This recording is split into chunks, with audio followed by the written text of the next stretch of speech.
que momento começar a fazer terapia de reposição hormonal? Na verdade, a pergunta principal é: toda mulher depois dos 40 precisa fazer reposição hormonal?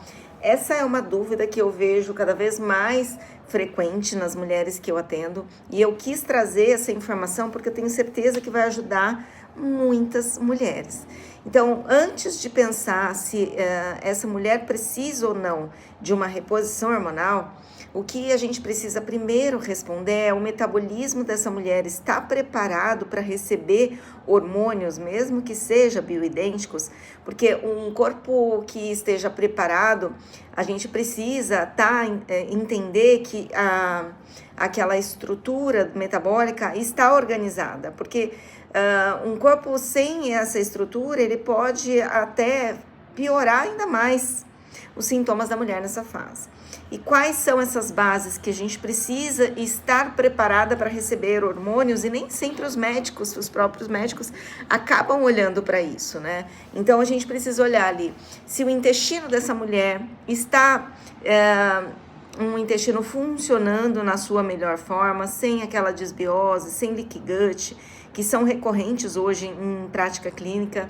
Se o corpo dessa mulher está inflamado, se ele estiver inflamado, com toda certeza vai haver um desvio desses hormônios para vias que não são tão favoráveis para o corpo nosso. A gente também precisa olhar para a resistência à insulina. Modulando essa resistência à insulina, a gente tem uma resposta melhor até dos nossos hormônios que a gente ainda está produzindo. A gente precisa olhar para essa composição corporal da mulher. Quando a mulher tem, o mesmo sendo magra, mas com baixo percentual de massa muscular e mais gordura, a resposta inflamatória desse corpo e a resposta da recepção desses hormônios também muda. A gente precisa olhar também para o sono da mulher.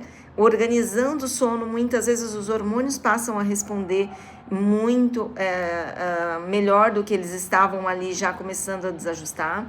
O estresse, né? Se é uma mulher até que está ali com dieta muito restritiva, fazendo atividade física com muita intensidade, ativando muito cortisol, isso desregula a parte hormonal. E como a gente depois dos 40, a gente tem uma queda natural desses hormônios, a gente precisa otimizar cada vez mais o nosso metabolismo para usar esses hormônios que a gente tem na sua melhor forma, né?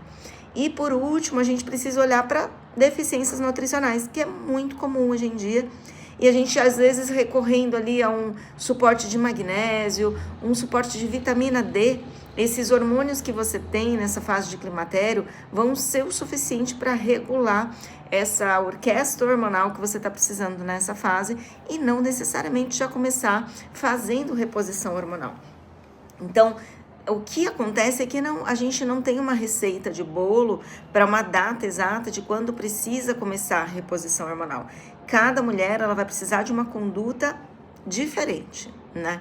Então, algumas mulheres elas vão ter uma resposta excelente só de modular esses pilares que eu contei aqui para vocês agora, melhorando o estilo de vida. Algumas outras mulheres já vêm com essa estrutura pronta, mas ela já tem ali uma queda hormonal importante com os sintomas que ela vem relatando. Aí a indicação de uma boa reposição hormonal, sim, vai ajudar muito essa mulher. Então, você veja, cada caso vai precisar ser avaliado individualmente e uma coisa não exclui a outra, né? Primeiro, eu falo que a gente começa identificando que momento que essa paciente está. Eu faço essa avaliação na minha paciente, a gente estrutura esses pilares e aí sim, se precisar dessa modulação hormonal, a depender da fase que essa mulher está, eu encaminho para o médico da minha confiança, que eu tenho parceria e que a gente trabalha em conjunto de forma integrada, e com o olhar, né, com a visão funcional, para que a gente consiga integrar a nutrição com a medicina e esse cuidado muito mais completo que nós mulheres precisamos nessa fase, e não ser tratadas ali conforme números e conforme somente exames laboratoriais.